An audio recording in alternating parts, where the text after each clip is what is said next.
வணக்கம். வாங்க ஒரு ரொம்பவே சுவாரஸ்யமான விஷயத்தை பத்தி பார்க்கலாம். பழங்கால ஞானத்தையும் இன்னைக்கு இருக்கிற நவீன டிஜிட்டல் உலகத்தையும் எப்படி ஒண்ணா இணைக்கிறது, அதாவது மன அமைதியை தேடிக்கிட்டே ஒரு ஆட்டோமேட்டிக் வருமானத்தை எப்படி உருவாக்குறதுங்கிறத பத்தி தான் இப்போ விளக்கமா பார்க்க போறோம். உலகிலேயே மிகப்பெரிய பிரச்சனை மனசுதான். இத சொன்னது ஆன்மீக வழிகாட்டி ஸ்ரீ பகவத். யோசிச்சு பாருங்க, நம்மளோட அத்தனை குழப்பங்களுக்கும் கஷ்டங்களுக்கும் மூல காரணம் நம்ம மனசுதான்னா, அப்போ இந்த பெரிய பிரச்சனையை நாம எப்படி சரி பண்றது? இங்கே தான் ஒரு சுவாரஸ்யமான கேள்வி வருது. மனசு சம்பந்தப்பட்ட ஒரு ஆன்மீக பிரச்சனைக்கும் டெக்னாலஜிக்கும் என்ன சம்பந்தம்? இது ரெண்டையும் இணைக்கிற பாலம் எது? வாங்க அதுக்கான விடையை இப்ப நாம தேடலாம். சரி, முதல் படியா நம்ம முன்னாடி இருக்கிற சவால் என்னன்னு சரியா புரிஞ்சுக்கலாம். ஸ்ரீ பகவத் சொல்ற மாதிரி நம்ம எல்லா பிரச்சனைக்கும் ஆணிவேர் நம்ம மனசுதான். அதனால எந்த ஒரு தீர்வையும் தேடுறதுக்கு முன்னாடி நாம இந்த மனசோட சிக்கலை தான் முதல்ல கவனிக்கணும். இந்த பிரச்சனைக்கு ஸ்ரீ பகவத் ஒரு தத்துவார்த்தமான வழியை காட்டுறாரு. அந்த வழிக்கு பேர் தான் புரிதல். அப்போ புரிதல்னா என்ன? புரிதல்னா சும்மா ஏதோ ஒன்று தெரிஞ்சுக்கிறது மட்டும் இல்ல, அது ஒரு ஆழமான மனத்தெளிவு, ஒரு விழிப்புணர்வு நிலை. நம்ம மனசுல என்ன ஓடுது, என்னென்ன எண்ணங்கள் வருது போகுதுன்னு எந்த விதமான விமர்சனமும் இல்லாம சும்மா ஒரு சாட்சியா இருந்து கவனிக்கிறது தான் புரிதலோட முதல் படி. இந்த புரிதல் பாதையோட கடைசி இலக்கு இதுதான். நேத்து நடந்ததை நினைச்சு கவலைப்படாம, நாளைக்கு என்ன ஆகுமோன்னு பயப்படாம, நிகழ்காலத்துல இந்த நிமிஷத்துல முழுசா வாழ்றது. இதுதான் எல்லா பிரச்சனைக்குமான ஒரே தீர்வுன்னு சொல்றாரு. சரி, இவ்ளோ ஆழமான ஒரு ஞானத்தை நமக்குள்ள மொட்டு வச்சுக்கலாமா? இதை எப்படி மத்தவங்களுக்கும் கொண்டு சேர்க்கிறது? இங்கேதான் டெக்னாலஜி ஒரு சூப்பர் ஹீரோ மாதிரி உள்ள வருது.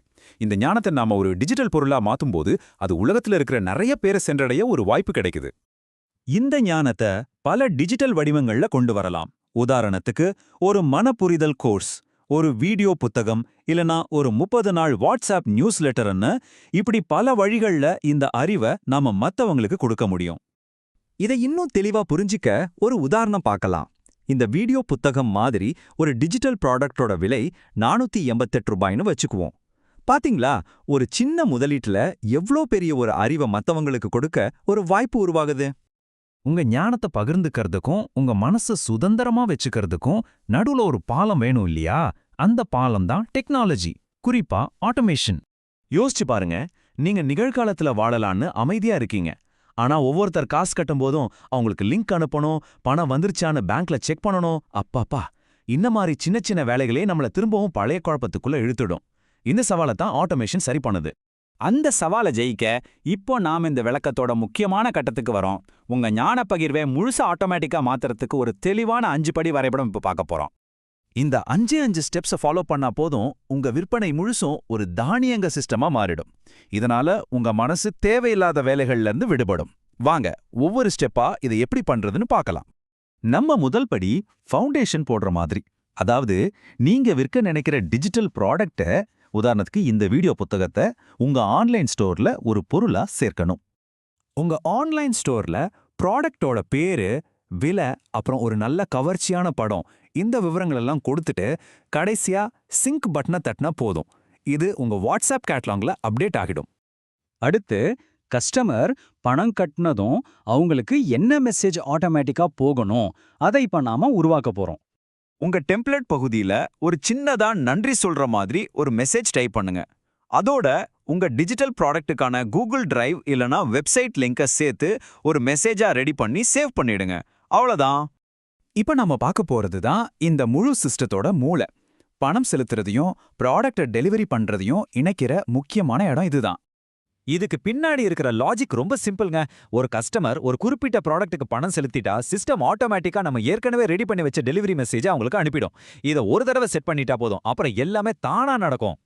அடுத்ததா, பணம் வாங்குறதுக்கு ரேசர் பே மாதிரி ஏதாவது ஒரு பேமெண்ட் கேட்வேவை உங்க அக்கௌண்ட்டோட இணைச்சிக்கணும். இது ரொம்ப நேரடியான ஒரு செயல்முறை தான். இப்போ ரொம்ப முக்கியமான ஒரு படிக்கு வந்திருக்கோம். இந்த முழு சிஸ்டத்தையும் நாம லைவா கொண்டு போறதுக்கு முன்னாடி இது சரியா வேலை செய்யுதா நாமளே ஒரு தடவை டெஸ்ட் பண்ணி பார்க்கணும். எப்படி டெஸ்ட் பண்றது? உங்க ப்ராடக்ட்டோட விலையை தற்காலிகமா ₹1 மாத்துங்க. நீங்களே ஒரு கஸ்டமர் மாதிரி உங்க வாட்ஸ்அப்லேருந்து ஆர்டர் பண்ணி அந்த ₹1 கட்டி பாருங்க. பணம் கட்டினதும் ப்ராடக்ட் லிங்கோட டெலிவரி மெசேஜ் உங்களுக்கு கரெக்டா வருதான்னு செக் பண்ணுங்க.